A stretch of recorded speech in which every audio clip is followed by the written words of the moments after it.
All right, welcome back everyone to another deep dive. We're really getting into the weeds with these Forged Act recommendations, and today we're going to tackle Section 503. This one's all about, those budgetary requirements for defense acquisition amendments and repeals, that sort of thing. Yeah, a lot to unpack there. But for you, our listener, it's not just about, understanding another piece of legislation. Really what we're aiming for here is to kind of break down what Section 503 is actually trying to accomplish, look at the potential changes it might bring about, and just kind of give you some guidance on how to think about these changes and prepare for them, especially within your specific roles. And just so everyone's clear, the mitigations and measures of success we'll talk about, those are specifically suggested by the reviewer, and the alternative approaches are labeled as potential alternative approaches. Gotcha. So this defense acquisition budget thing, this isn't something that just popped up overnight, right? There's a whole history behind these budgetary frameworks. Oh, absolutely. You're right. The way the DoD budgets for acquisitions, it's evolved over decades. If you look back, drawing from sources like history.defense.gov, you can see how things have changed, especially since World War II. I mean, initially it was a much more direct system, just appropriations for specific items.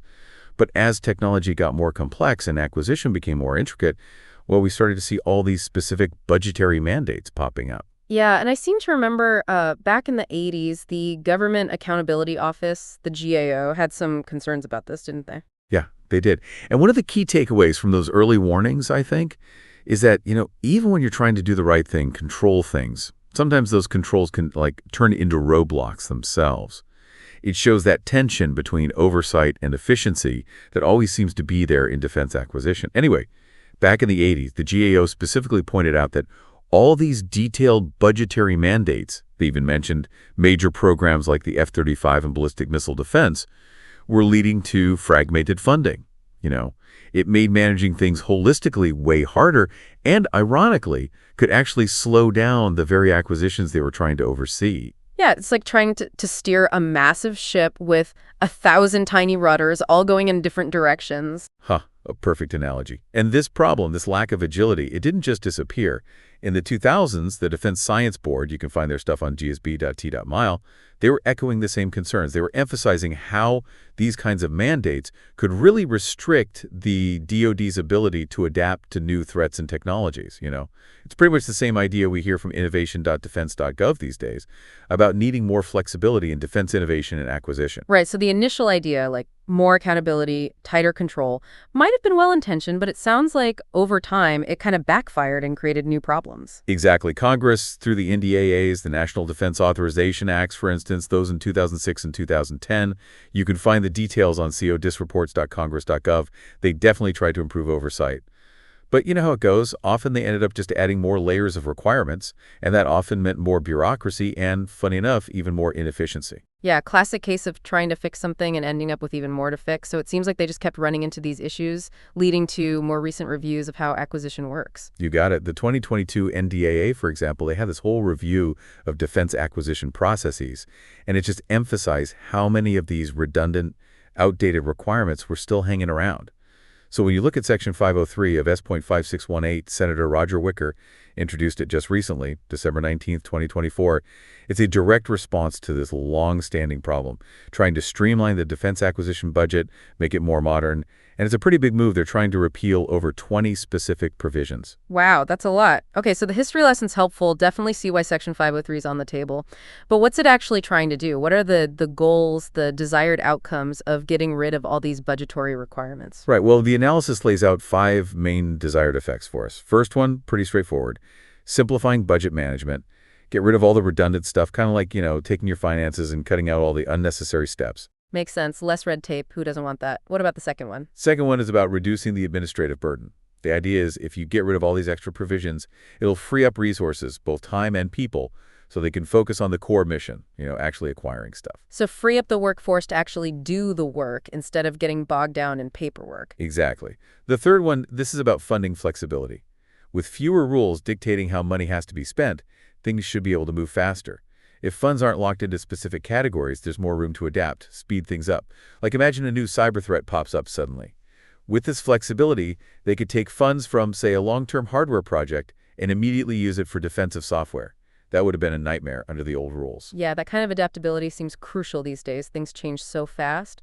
What's the fourth benefit? The fourth one, it's about making sure budgeting aligns with the DoD's actual needs today. Some of those mandates, they might have made sense once, but now they're just outdated, don't reflect the current situation or the pace of technology. So this repeal aims to get rid of those. So making sure the financial rules fit the current defense challenges. And the last one. Last one, it's about improving efficiency. Streamline reporting and oversight processes. With fewer requirements, everything should become more efficient, less burdensome. So basically, the big picture is creating a more agile and efficient system. But, anytime you make a big change like this, there are always potential downsides. What are some of the negative impacts that could come from repealing summary things? That's the million-dollar question. The analysis does highlight 5 potential negative impacts we need to be aware of. First one is accountability. Reducing all those specific requirements might make it harder to track exactly how money is being used for individual programs. It could obscure program-specific accountability. So what's the suggestion for dealing with that? The reviewer suggests keeping high-level program tracking in place. Even without all the nitty-gritty details, there'd still be systems to monitor the big picture, the overall financial health and progress of those programs. Okay, makes sense. A necessary safeguard. What's the next potential drawback? Second one, it's possible that without all the detailed requirements, funding priorities might get out of whack. Sometimes those very specific rules were there to make sure funding went to critical areas. Without them, there's a risk the money might flow in unintended directions. Imagine, for example, the old rules had a certain amount set aside for basic research. Now, without that rule, it's possible those funds get shifted towards more immediate projects, and that could actually hurt long-term innovation. That's just a simple example of what could happen. Yeah, priorities people jumble. That's not good. So what's the solution for that? The suggestion is to establish strategic funding alignment guidelines. Basically, even with more flexibility, there would still be overarching principles and guidance to make sure funding decisions stay in line with the DoD's goals. So clear communication and strong leadership are going to be really important there. Now, what about transparency? With fewer details, wouldn't it be harder for people outside the DoD to know what's going on? That's the third potential negative impact they highlight. Loss of transparency. It could definitely make it harder for Congress, for example, to keep tabs on how defense money is being spent. Those detailed rules provided a very granular view, and repealing them could mean losing that. So what's the proposed fix for that? The suggestion is to provide regular summary reports to Congress. They might not get the same level of detail as before, but they'd still get updates on how the money's being used. So less line-by-line detail, more of a big picture overview. What are the other potential downsides? Well, the fourth one is about disruption. Making big, fast changes like this could really mess with current budget planning. The DoD is huge, things move slowly. Suddenly changing the rules could throw a wrench in everything. Yeah, you can't just overhaul years of financial planning overnight. Exactly. To address this, the recommendation is to phase things in gradually, with support to help everyone transition smoothly. This way, different parts of the DoD can adjust to the new system at a manageable pace. Okay, and the last potential negative impact they mentioned. The fifth one, it's about those smaller, specialized programs. Sometimes those very specific mandates were put in place to protect those programs, make sure they got funding. So the concern is that a broad repeal, while aiming to get rid of unnecessary stuff, might accidentally overlook those essential niche programs. So it's the risk of a one-size-fits-all approach ending up hurting those smaller but still important initiatives. Exactly. And to mitigate that, they suggest conducting targeted reviews to identify and preserve those crucial elements for these specialized programs. So even with the broad repeal, those important niche areas would still get the support they need. So it's a balancing act, right? The potential benefits of simplifying things and making things more flexible, but also the risks of reduced oversight, unintended consequences, and disruption. Now, a change this big, it's going to affect a lot of people within the DoD. Who are the key roles that might be most affected by Section 503? Well, the analysis points to several key groups. Budget analysts, for sure, they'll need to adapt to the new system, less prescriptive, and they'll likely need new skills to operate effectively in that environment. Program managers, they're going to have bigger funding pools to work with. That means more flexibility, but it also means they'll need to be really good at strategic prioritization. So more freedom, but also more responsibility for making the right choices. Precisely. Then you have contracting officers. They might actually see fewer reporting requirements, which would free them up to focus on, actually executing contracts. Financial officers across the DoD, they're going to be busy revising budget plans to align with the new processes. And of course, at the top, senior DoD leadership, they're going to be overseeing the whole implementation to make sure everything aligns with the department's overall strategy. Sounds like everyone's going to have to adjust, a lot of learning and adapting going on. Now, whenever you talk about changes this big, changes to budgets and processes, you can bet there's going to be some pushback. Who are the stakeholders who might be against these changes, and what might their reasons be? You're right, any big change is going to ruffle some feathers. First off, you've got congressional overseers. They might be hesitant because they could see this as losing control, losing the ability to see exactly how defense money is being spent. Those detailed mandates, they gave them a lot of information to work with. Yeah, they're going to want to know where the money's going. Who else might have concerns? Then you've got people who are really invested in specific programs, both inside the DoD and in the defense industry. If they were relying on those detailed mandates to ensure funding for their projects, they might not be happy about this. They might worry that in a more flexible system, their priorities will get lost in the shuffle. I can see that if you fought hard for a program and got dedicated funding for it, you're not going to want to lose those protections. What about the defense industry as a whole? What might their take be? Defense contractors might also object. Those predictable funding streams from the old system, they provided a certain stability for planning their business.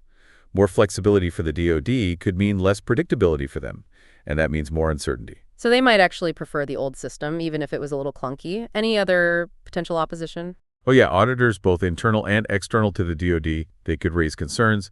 They rely on those detailed requirements to track spending and ensure accountability. Fewer requirements, well, that could be seen as opening the door to mismanagement, even fraud, or at least making it harder to detect.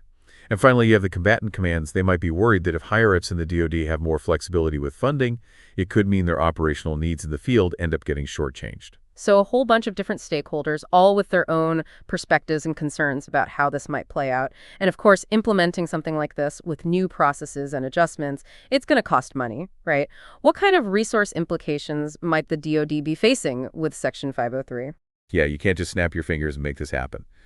The analysis points to a few areas where resources will be needed. First off, they'll probably need to invest in new budgeting tools and systems that are compatible with the streamlined processes.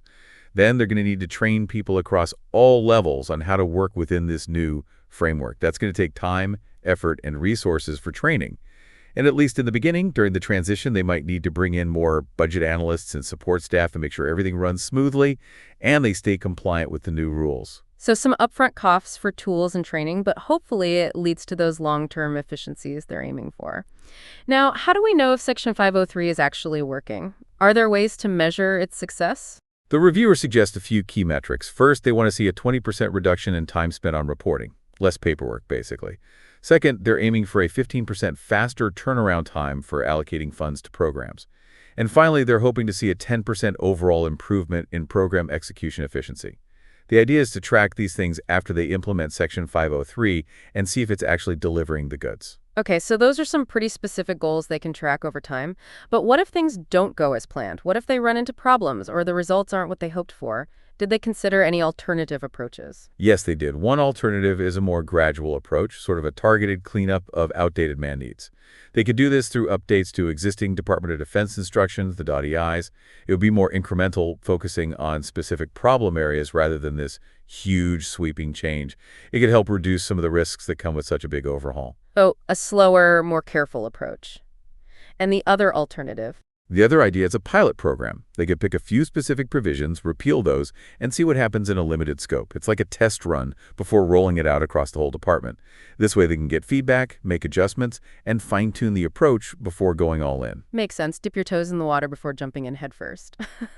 So for our listeners out there, the people working in or with the DoD, what's the key takeaway here? What should they be doing to get ready for these changes? The big picture is this. Section 503 is a major initiative to reshape how defense acquisition budgeting works.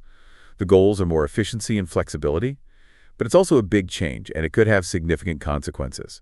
To get it right, they're going to need to plan carefully and make sure they don't accidentally weaken oversight and accountability in the process. So what does that mean for our listeners in terms of preparing? It means stay informed, pay close attention to the official timelines for implementation, and really focus on the changes that are going to directly affect your job and your area of responsibility within the DoD. Talk to your leadership, your department, find out how they're planning to roll out these changes within your organization. Start thinking now about how resource allocation might shift, how reporting requirements might change. Be proactive, take steps to prepare yourself and your team for what's coming. So the message is, Stay informed, be proactive, and start planning ahead. This is a big deal, no doubt, and being prepared is going to be crucial for navigating it successfully.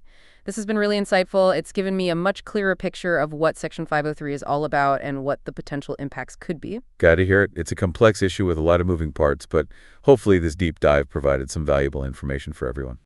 Absolutely. And with that, we come to the end of this deep dive into Section 503 of the Forged Act. As you think about these potential changes to defense acquisition budgeting, I want you to consider this. What specific processes or programs in your area might see the biggest impact? And what steps can you start taking right now to be ready for those changes? That's something to really chew on. And remember, this is just one piece of the Forged Act puzzle.